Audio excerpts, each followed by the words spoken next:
Hello बच्चों, question पूछो में आपका फिर से स्वागत है। कैसे हैं आप लोग? बढ़िया। मेरा नाम है विशाल गंगवार और मैं हूं आपका मैथ्स टीचर। पता है सबको, नहीं पता तो जान लीजिए बच्चा। और आज हम कुछ बहुत ही मजेदार से सवाल करने वाले हैं। आज आपके लिए बहुत ही मजेदार से सवाल लेके आए हुए। किस पे आधारित? दशमलव प्रसार पे आधारित, मतलब वास्तविक संख्याओं के दशमलव प्रसार पे आधारित कुछ प्रश्न हैं। तो आइए शुरू करते हैं उन प्रश्नों को। और हाँ, पढ़ाई लिखाई कर रहे हो ना, पूरे वीडियोस प्रॉपर देख के नोट्स बना रहे हो। देखो नोट्स बेटा बनाते हुए चलना, बिकॉज जितने सवाल कराऊंगा, जितना कॉन्सेप्ट समझाऊंगा, हर एक चीज बहुत महत्वपूर्ण है। ओके, अभी तो आपको ठीक है वीडियो में समझ में आ जाएगी, लेकिन उसके बाद दोबारा रिवाइज करने के लिए क्या बार बार पूरी वीडियो देखनी पड़ेगी फिर तो। बट ये बालक क्या बना लो, नोट्स बना लो। उससे क्या होगा, आपको थोड़ा क्लियर हो जाएगा कि क्या करना है, कैसे करना है। समझ में आ रहा है? चलिए शुरू करते हैं। तो पहला हमारे पास है क्या है, पहला सवाल है, उदाहरण क्या है पहला, कि निम्नलिखित को दशमलव रूप में लिखिए। पहले तो इन सबको दशमलव रूप में लिखना है भाई, इनका रूपांतरण करना है। हमें क्या करना है? रूपांतरण मतलब क्या है? इनका रूप बदल देना है। अभी ये किस तरीके से लिखे हो? अभी देखो पी बटा क्यू के रूप में लिखे हैं, लिखे नहीं लिखे हैं? ये तो पी बटा क्यू में भी नहीं है, ये तो मिश्रित है नहीं है? तो चलिए आइए देखते हैं। तो निम्नलिखित को दशमलव रूप में लिखिए तथा ज्ञात कीजिए कि प्रत्येक संख्या का दशमलव प्रसार किस प्रकार का होगा। यह भी ज्ञात करना है कि इनका दशमलव प्रसार किस प्रकार का होगा। ये पहले टाइप का सवाल है, जो टाइप का सवाल आता है आपने। एक एक नंबर के सवाल होंगे, एक नंबर में दो पार्ट दे देंगे, दो भाग दे देंगे और आपको करने होंगे। ठीक है, कैसे हल करना है? बहुत आसान है। अब देखो कुछ सवाल, जैसे पहला हमारा सवाल है क्या है भाई, तो पहले वाले पे आते हैं जल्दी से। तो पहला सवाल क्या था? पहला था 33/100। अब इसको अगर मुझे दशमलव रूप में लिखना, दशमलव रूप क्या होता है? जब नीचे संख्याएं लिखी हो, नीचे 100 लिखा हो, 1000 लिखा हो, 10 लिखा हो, 10,000 लिखा हो, जब भी ऐसी कभी संख्या हो तो क्या हो, एक के आगे जितने शून्य लगे हैं, जो दशमलव, अगर देखें कोई संख्या लिखी है, मान लो लिखी है 2, तो बेटा यहां दशमलव कहां लगा? पता नहीं पता? बोला सर दशमलव लगा ही कहां? अरे बालक, बच्चा बालक, इसमें मैं दशमलव लगा सकता हूं। कैसे? इसके आगे यहाँ दशमलव लगाऊं, यहाँ लगा दूं 2 जीरो जीरो, क्या दिक्कत है? यहाँ 0 0 0, कितने भी जीरो लगाता चला दशमलव के बाद। समझ में आ रहा है? दशमलव के बाद कितने भी जीरो लगा दूं और संख्या से पहले कितने भी जीरो लगा दूं, कोई फर्क नहीं पड़ता। क्लियर है? नहीं क्लियर? और दशमलव यहां हो जाता है संख्या के बाद। तो आप समझिए, जब भी कभी बताने का कारण क्या था, कारण देख लो भाई, कि जब भी कभी मान लो ये 2 शून्य लिखे थे इसके नीचे, तो क्या होगा, दशमलव जो आपको दिख नहीं रहा वो यहां था, वो 2 अंक क्या हो जाएगा, बाईं तरफ चला जाएगा। तो बेटा 1 2 अंक बाईं तरफ गया तो ये क्या आ जाएगा, ये आ जाएगा 0.33। और ये मुझे पता है कि आपको आता होगा, लेकिन कोशिश कर रहा हूं कि भाई आपको बता दूं। अब क्या हुआ जरा ध्यान से देखो, क्योंकि ये क्या हो गया, शांत हो गया, खत्म हो गया भाई, खत्म हो गया। तो क्या हो गया, ये हो गया बेटा हमारा शांत दशमलव प्रसार। क्या हो गया? शांत दशमलव प्रसार। अरे समझ में आया क्या? पक्का आ गया? चलो ये बहुत बढ़िया बात है। अगला देखो, अगला है 3 सही 2/8। क्या है अगला सवाल है हमारे पास? क्या है बालक? 3 सही 2/8। अब क्या करो, पहले तो इसे p बटा q के रूप में लिखो। ठीक, मतलब एक भिन्न बनाते हैं इसको। तो बेटा 8 3 24 तो 26, तो ये हो जाएगा 26/8 हो जाएगा। हो गया साहब। अब क्या करें? अब इसको भाग दे दो। अब अगर भाग दे तो बेटा क्या आएगा, जरा देखो, 8 से भाग देना। देखो 8 3 24, ठीक है, 2 जीरो बचे, 8 दूनी 16, 4 जीरो, 8 पंजे 40। हाँ खत्म, टाटा बाय बाय, हो गया। क्या हो गया भाई? ये हमारे पास आ गया 3.25। फिर से कहीं ना कहीं क्या हो गया, क्योंकि हमारे दशमलव जो भागफल है वो खत्म हो गया कुछ चरणों के बाद, कुछ निश्चित चरणों के बाद, इसीलिए हम इसे क्या बोलेंगे, इसीलिए इसको भी हम क्या बोलेंगे भाई, क्या नाम देंगे इसको? अरे इस सवाल को क्या नाम दें, जल्दी से बताओ। ये है भाई शांत दशमलव प्रसार। क्या है बालक? ये भी है हमारा शांत दशमलव प्रसार। अरे समझ में आया क्या? आया तो जल्दी से बताएं। ओके, अब अगला देखो, अगला सवाल हमारे पास क्या है, कहां गया भाई? 2/15 है। क्या बालक? चलो इधर कर देता हूं। अगला सवाल है हमारे पास तीसरा, और वो तीसरा सवाल है 2/15। अब बोलो सर अब क्या करें? कुछ नहीं भाई, भाग दो, इसे सिंपल। आपको अगर ऐसे भाग देना नहीं आ रहा, वैसे तो मुझे तो ऐसे दिख रहा है, लेकिन अगर ऐसे आप नहीं दे तो ऐसे दे लो। कैसे? 2 को भाग देना है किससे? 15 से। दे दो भाई। कैसे होगा? देखो बेटा 2 15 से छोटा है तो 0 लिख दो। लिख दिया, तो 2 जीरो जा 15 जीरो जा जीरो होता है बेटा वैसे तो, ठीक है, लेकिन चलो उसे लिखने की जरूरत नहीं होती। आप क्या करो, सीधे दशमलव लगाओ। ओके, दशमलव लगाया तो बेटा क्या शून्य आ गया, शून्य आ गया, 15 एकम 15, कितना बचा 5 बचा। अब बेटा शून्य लगा दो, 15 तिया 45, फिर से 5 बचा। हाँ, यहाँ 5 बचा, यहाँ 5 बच गया। चलो एक बार फिर से देखते हैं। बेटा फिर से क्या है, 15 तिया मतलब जीरो लगा है, 15 तिया 45, फिर से 5 आ गया। और क्योंकि हर बार देखो कहीं ना कहीं शेष फल की पुनरावृत्ति होने लगी, इसीलिए बेटा क्या है, जरा भागफल में देखो 3 का क्या हो गया, पुनरावृत्ति होने लगी 3 की, 3 अंक की पुनरावृत्ति होने लगी है। और इसीलिए इसको हम जो कह सकते हैं, ये हमारा क्या हो गया, ये आ जाएगा 0.1333 डॉट डॉट डॉट, या फिर इसे ऐसे भी लिखता हूं 0.13 के ऊपर बार, सिर्फ 3। जो संख्या बार बार आएगी सिर्फ उसी के ऊपर बार लगाना, सबके ऊपर बार मत लगाने लगना। समझ में आ रहा नहीं आ रहा? क्योंकि अगर सबके ऊपर बार लगा, पता चले हाँ सर दशमलव के बाद जितना होता है सब पे लगा डाला, लाइव झिंगा लाना नहीं होगी बालक, बता रहे हैं गलत हो जाएगा। समझ में आ रहा? नंबर कट जाएगा, और नंबर कट गया तो गड़बड़ हो जाएगा। समझ में आ गया? थोड़ा इस तरीके से आप ये कर सकते हैं। अब ये है क्या, ये है, देखो ध्यान से देखें तो क्या है ये है बेटा हमारा कौन सा दशमलव प्रसार है। जब शांत ना हो तो सबसे पहले तो अन्वसानी लिख दो, वो 2 अन्वसानी हो गया। अब क्या है, एक संख्या बार बार आ रही, पुनरावृत्ति हो रही, तो इसीलिए बेटा क्या है, अन्वसानी आवर्ती दशमलव प्रसार। समझ में आ गया क्या? आ गया तो जल्दी से बताएं। क्वेश्चन पहला इस तरीके का सवाल आपको मिल सकता है। ओके, सवाल नोट्स बेटा प्रॉपर बनाते हुए चलें। अगला सवाल देखते हैं जल्दी से, अगला सवाल हमारे लिए वेट कर रहा है सवाल, और ये बेटा आपकी एनसीईआरटी किताब का, किसका है, एनसीईआरटी जो किताब है उसी का उदाहरण नंबर 6 है। क्या है भाई, कि दिखाइए कि 3.14267 एक परिमेय संख्या है। देखो बेटा ये 2 तरीके के सवाल आते हैं। कैसे, एक तो आपको दिख गया क्या है, अगर देखा जाए तो बेटा ये अगर देखोगे तो क्या है, ये जो दशमलव प्रसार है शांत है। शांत वालों को बहुत आसान होता है दिखाना, मतलब उसमें कुछ है ही नहीं, बचा ही नहीं कुछ भी। कैसे, देखो भाई बहुत आसान है। क्या करो, शांत वाले में दशमलव, ये आप पहले भी करते हुए आए हो, कैसे कर सकते हैं इसको आप समझते हैं। आपने लिखा क्या था भाई, 3.14 था, तो 3.1426 और 7 8। ध्यान दीजिए बेटा 3.142678। अब क्या, किसी भी संख्या के नीचे 1 तो पहले ही लिखा होता है, 1 से तो किसी भी संख्या को भाग दे सकता हूं, दे सकते हो सर। क्या करो, अब जरा ध्यान से देखें अगर, तो बेटा क्या है, अगर इसमें दशमलव हुआ, देखो संख्या कितनी, 1 2 3 4 5 6। अगर मैं ये दशमलव हटाऊंगा, मान लो ये हटाया, तो क्या होगा, जितनी संख्याएं दशमलव के बाद लिखी हो उतने नीचे 1 के बाद 0 लगा दो। 1 2 3 4 5 6 हो गया, बस खत्म। तो ये आ गया हमारा हल है, यहाँ पे हल कर रहे थे हम इसको, ठीक। तो क्या हो जाएगा, अब ये हो गया हमारे पास एक संख्या आ गई, क्या आ गई, 3 1 4 2 6 7 8 बटे में है भाई, ठीक ठीक है। अब जरा देखो 4 8 32, 4 नहीं 4 7 28 3 4 4 8 32 2 2 4 5 20 2 6 4 6 24 2 7 4 6 24 3 8, 4 से नहीं जाएगा, 2 से ही जा रहा है, 2 से कर लेते हैं। चलो अच्छा भाई, तो बेटा ये आ जाएगा 2 5 10 0 0 0 0 0, और ऊपर हो जाएगा हमारा, चाहो तो ऐसे भी लिख के तो छोड़ सकते हो, ये भी पी बटा क्यू रूप हो गया। अरे भाई अगर हमें देखो ये सवाल 2 तरीके से पूछा तो दिखाइए कि 3.142678 एक परिमेय संख्या है। परिमेय संख्या क्या होती है, देखो समझ लो, परिमेय संख्या बेटा अगर बोले तो क्या होगा, जो पी बटा क्यू के रूप में लिखी जा सके, जो पी बटा क्यू के रूप में व्यक्त की जा सके, जहां पी और क्यू क्या हो, पूर्णांक हो, और क्यू हमारा 0 के बराबर ना हो। तो हमें इस रूप में इसे व्यक्त करना है। समझ लीजिए कि जब भी बोला जाए कि परिमेय संख्या है ये दिखाइए, तो आप क्या करोगे, पी बटा क्यू के रूप में उस संख्या को व्यक्त करके दिखाओगे, जो भी दशमलव प्रसार के रूप में लिखी होगी। क्लियर है नहीं क्लियर है, समझ में आया?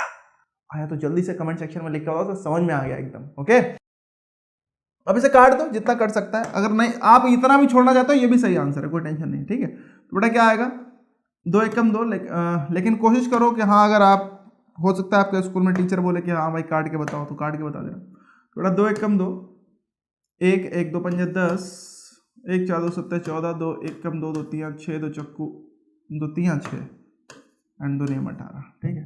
ये आ गया, चलो इतना ही लिख देते हैं। ये हमारे पास हो गया, क्या हो गया भाई, 1 5 7 1 3 3 9 बटे में है 1 2 3 4 5, ठीक।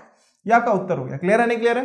तो इस तरीके से बेटा क्या करोगे, दिखाइए कि जब भी कभी ये, और ये शांत वाले में बहुत आसान है, जितने ऊपर दशमलव के बाद संख्याएं लिखी हो दशमलव हटाओ और नीचे उत्तर 0 लगा दो, वही आपका उत्तर। ये भी आंसर है।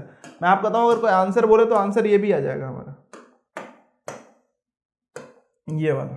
ओके, ये भी एक उत्तर हो जाएगा। क्लियर है नहीं क्लियर है? और ये भी एक उत्तर है। तो दोनों उत्तर हमारे सही है, कोई ऐसी दिक्कत की बात नहीं है। आप यहाँ पे भी छोड़ दोगे तब भी गलत नहीं है, क्योंकि आपने p बटा q के रूप में उसे व्यक्त कर दिया है। क्लियर है? और दोनों पूर्णांक है, दिख रहे हैं, पूर्णांक है, नीचे वाला 0 भी नहीं है। चलो अब अगला टाइप का सवाल क्या होगा, वो तो था शांत वाला, जब शांत दशमलव प्रसार था। लेकिन ये सवाल अक्सर पूछे जाते हैं जिसमें क्या होगा बेटा, आपका जो दशमलव प्रसार होगा वो ध्यान से देखो क्या आ रहा है, ये एक अनवसानी आवर्ती दशमलव प्रसार होगा। अब इसको परिमेय के रूप में दिखाना है, मतलब इसको p बटा q के रूप में व्यक्त करना है। सवाल देखो क्या है भाई, उदाहरण नंबर 7 आपकी किताब का, एनसीईआरटी का, ये भी किसका है बालक, एनसीईआरटी। ओके, तो ध्यान से देखिए, सवाल है हमारे पास क्या है कि दिखाइए कि 0.333 डॉट डॉट डॉट बराबर क्या होगा। इसे मैं लिख सकता हूं 0.3 के ऊपर बार लिख दिया, को p बटा q के रूप में व्यक्त किया जा सकता है। इस तरीके से पिछला सवाल ही पूछा जा सकता है। क्लियर है? पूछने का तरीका है बस, है जहां p और q पूर्णांक है और q 0 के बराबर नहीं है। ठीक, क्या करोगे? अब देखो, ऐसे सवाल करने का सबसे सही तरीका क्या है, सबसे पहले जो भी आपको संख्या दे रखी हो उसको x मान लो। क्या करना है, ध्यान से समझिएगा, जितने चरण बताऊंगा उतने चरण करते जाइएगा, आपका सवाल हल हो जाएगा। ठीक, क्या करना है, सबसे पहले जो हमें संख्या दे रखी थी, हल हम करने जा रहे हैं, ध्यान से देखिए। क्या करो, सबसे पहले उसे x मान लो। ठीक, तो मान लीजिए क्या मान लिया भाई, x बराबर है हमारे पास 0.333 जो भी दे रखा था। अब इसको मैं लिख सकता हूं, क्या लिख सकता हूं, x बराबर हो जाएगा 0.3 के ऊपर बार हो जाएगा। ये मान लो समीकरण नंबर 1 मान लो, इसे जो जिस पे भी बार लगाओ उस वाले को समीकरण नंबर 1 मान लेना। ठीक, मान लिया। अब क्या करना है, अब आपको देखना है कि बार लगा कितनों पे है, कितनी संख्याओं पे, कितने अंकों पे बार लगा है। जितने अंकों पे लगा, ध्यान दीजिएगा, जैसे कि यहां पे सिर्फ एक अंक बार बार आ रहा है, एक अंक की पुनरावृत्ति हो रही है, तो बार सिर्फ एक अंक पे लगा है। ओके, अब बार अगर एक अंक पे लगा है तो क्या करो बेटा, 10 से गुणा कर दो समीकरण 1 को। मान लो बार 2 अंकों पे लगा होता, तब क्या करते हैं सर, तो भाई 100 से गुणा कर देते हैं। मतलब जितने अंकों पे बार लगा होगा, या फिर हम बोले कि जितने अंकों की पुनरावृत्ति होगी एक के आगे उतने 0 लगा के उस समीकरण को, जो समीकरण 1 बना है, उससे उसकी गुणा कर दो। तो हम कह सकते हैं कि समीकरण 1 की 10 से गुणा करने पर क्या मिलेगा बालक, हमें ध्यान से देखो। तो हम बोल सकते हैं हमें क्या मिला, हमें मिला यहाँ पे 10 से जब इसकी गुणा होगी तो क्या होगा, 10x बराबर। अब यहाँ देखो, यहाँ पे बहुत ध्यान समझिएगा, यहाँ पे अगर देखें तो बहुत सारे 3 है हमारे पास, है नहीं है, तो बेटा 10 से गुणा होगा तो 1 3 इधर आ जाएगा। ठीक है, तो 3 दशमलव। अब देखो बेटा, जितनी संख्याएं आपने बार के बाद वहां लिखी हो, सिर्फ उतनी ही संख्याएं बार के बाद यहां लिखी है, मतलब सॉरी, दशमलव के बाद जितनी संख्याएं दशमलव के बाद आपने यहां लिखी हैं, उतनी संख्याएं, उतने ही अंक दशमलव के बाद यहां लिखना, जिससे कि जब हम इन दोनों को घटाएं, इन दोनों समीकरणों को घटाएं, तो हमारी ये जितनी भी बार, ये दशमलव के बाद जितने अंक हैं वो बराबर हो जाए। एक तरीके से आसानी होगी आपको। अब देखो, यहाँ बहुत सारे 3 थे, तो हमने भाई 10 से गुणा किया तो 1 3 उसके बाद, क्योंकि ये बार लगा, बहुत सारे 3 है। अरे ऐसा है ना, 3 दशमलव, मान लो ये था, क्या था, 0.3333। अब इसको अगर मैं 10 से गुणा कर दूं तो क्या आ जाएगा, इसे मैं बोलता हूँ 3.333। अब भी तो इसे मैं लिखता हूँ 3.3 बार लिख सकता हूँ, देखो। तो बस वही मैंने कर दिया। समझ में आ गया नहीं आ गया? ये मान लो हमारा समीकरण नंबर 2 हो गया, मान लिया। अब क्या करना है आपको, समीकरण 2 में से समीकरण 1 को घटा दो, बस कुछ नहीं, समीकरण 2 में से समीकरण 1 को घटा दो। आ जाओ भाई, आइए, आपका स्वागत है। तो हम क्या करने वाले हैं, हम कहने वाले हैं समीकरण 2 माइनस समीकरण 1। 2 में से 1 को घटाऊंगा, क्या मिलेगा देख लो भाई, तो ये मिला हमारे पास, ये हुआ 10x बराबर 3.3 बार, और ये है बेटा x बराबर 0.3 के ऊपर बार। तो बेटा इन दोनों को माइनस करने पे देखो, जब भी कभी माइनस होता है तो आपको पता है चिन्ह बदल जाता है। माइनस करने जा रहा हूं तो बेटा जो भी चिन्ह लगा हो, यहाँ प्लस लगा है हर जगह तो यहाँ माइनस हो जाएगा। मान लो माइनस गलती से लगा हो तो हम प्लस कर देते, ठीक।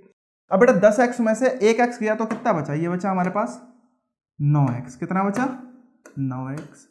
यहाँ कितना बचेगा, ध्यान से देखो बेटा, दशमलव के बाद यहाँ भी 3 के ऊपर बार लगा, दशमलव के बाद यहाँ भी 3 का, दशमलव जहां लगा, देखो संख्याएं लिखने का तरीका समझ लो। दशमलव के नीचे लिखो, दशमलव के इधर वाली संख्या है उसके नीचे, दशमलव के उधर वाली संख्या है उसके नीचे। देखो ये बहुत सारे कंफ्यूजन होते हैं, बच्चे कॉन्सेप्ट तो समझ लेते हैं, ये हुआ, फिर वो संख्याएं इधर उधर कर देते हैं, उसी में गलती होती है बेटा। तो मैं एक एक बात को आपको क्लियर करके चल रहा हूँ। चलिए यहाँ लिखो, ये हो गया 0, क्योंकि 3 बार में से 3 बार गया 0, 3 में से 0 गया 3 बचा। तो बेटा अब हमारे पास क्या आ गया, जरा ध्यान से देखें अगर, तो हमारे पास आ गया कि 9x बराबर 3। देखो हम कह सकते हैं 9x बराबर 3 होगा, तो हमारे पास आ गया 9x बराबर 3। तो x बराबर क्या आ गया, 3/9, मतलब बेटा 1/3। तो x का मान आ गया 1/3, और यही आपका उत्तर है। और x हमारा था क्या, जरा ध्यान से देखो, x हमारा क्या था, x हमारी ये संख्या थी, नहीं थी, तो हम कह सकते हैं अतः हम क्या बोल सकते हैं, हम बोल सकते हैं कि 0.3 के ऊपर जो बार है ये बराबर क्या होगा, ये होगा 1/3 के बराबर। समझ में आया क्या, और ये हो गया आपका उत्तर। क्लियर है,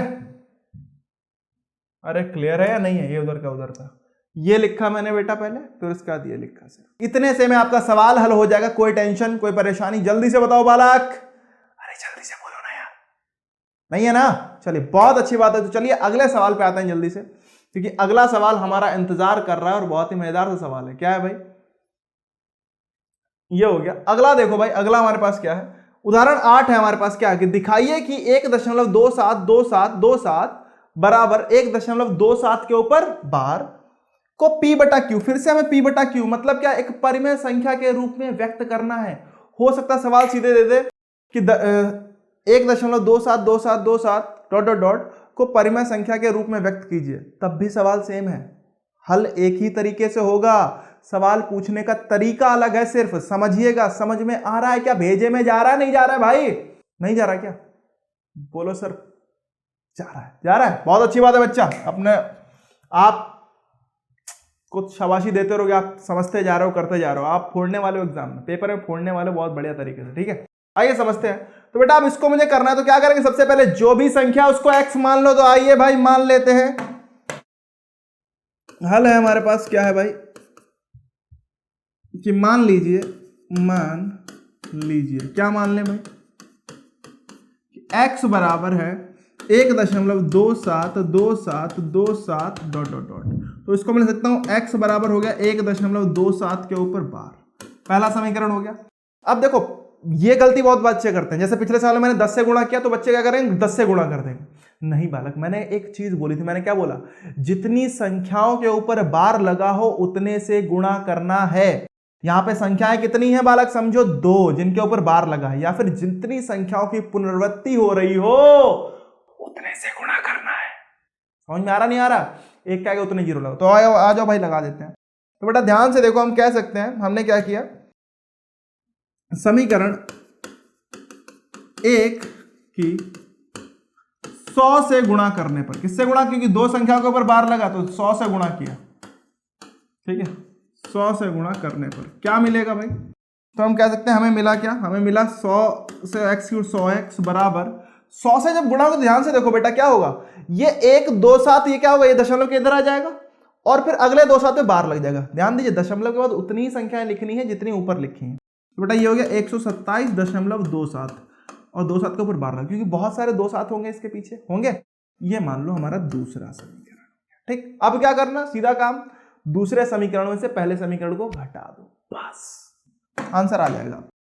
तो समीकरण 2 माइनस समीकरण 1 क्या होगा भाई, देख लो। तो ये आ गया हमारे पास 100x बराबर 127.27 के ऊपर बार, और x बराबर 1 दशमलव, देखो दशमलव के नीचे दशमलव लिखा, ध्यान दीजिए। कुछ बच्चे हो सकते हैं ऐसे लिख दें, क्या ऐसे लिखेंगे 1.27 के ऊपर 12। अब यहां पे आप कंफ्यूज हो जाओगे कि आपको घटाना क्या है, किससे घटाना है। तो इसीलिए बेटा देखो मैं हर एक चीज आपको इसीलिए क्लियर कर देता हूं। आपको क्या करना है, 1.27 के ऊपर बार लगा देना, ठीक है। अब यहां पे क्या हुआ भाई, ये हमारा ऐसे हो गया, माइनस माइनस खत्म। 100x में से x गया, कितना बचा बालक, 99x। इधर बराबर बीच में था, तो बेटा अब देखो दशमलव के बाद ऊपर भी 27 नीचे भी 27, दोनों के ऊपर लगा बार, तो दशमलव के बाद क्या आ जाएगा, 0 0 खत्म। 7 में से 1 गया, 6 बचा, 2 का 2 और 1 का 1, 126 ये आ गया। तो बेटा अब क्या करेंगे, अब बस बहुत आसानी से हमारा यह खत्म होने वाला है। क्या होने वाला देखो, 99x बराबर 126 है, x बराबर क्या आ जाएगा, 126 बटे 99, और ये हो गया हमारा उत्तर। चाहो तो इस उत्तर को ऐसे भी लिख सकते हो, क्योंकि x हमारा क्या था, x हमारा था बेटा 1 तो हम बोल सकते हैं 1.27 के ऊपर बार बराबर क्या आएगा, 126 बटे 99, p बटा q के रूप में आ गया। इस तरीके से बेटा आपको करने हैं अपने सवाल। बच्चा क्लियर है, नहीं क्लियर है? और मैं बता रहा हूं कोई क्वेश्चन बचेगा नहीं आपसे, सारे क्वेश्चन दन दन करते चले जाओगे, बस जैसा बता रहा हूं वैसा करते जाओ। मैथ में दिक्कत नहीं आने वाली, गणित में दिक्कत नहीं आने वाली, एकदम दर्राटे से फर्राटे से करने वाले हो। क्लियर है, नहीं क्लियर है? तो मिलते हैं अगली क्लास में, आज के लिए इतना ही रखते हैं। Wish you all the best, तब तक के लिए बाय बाय।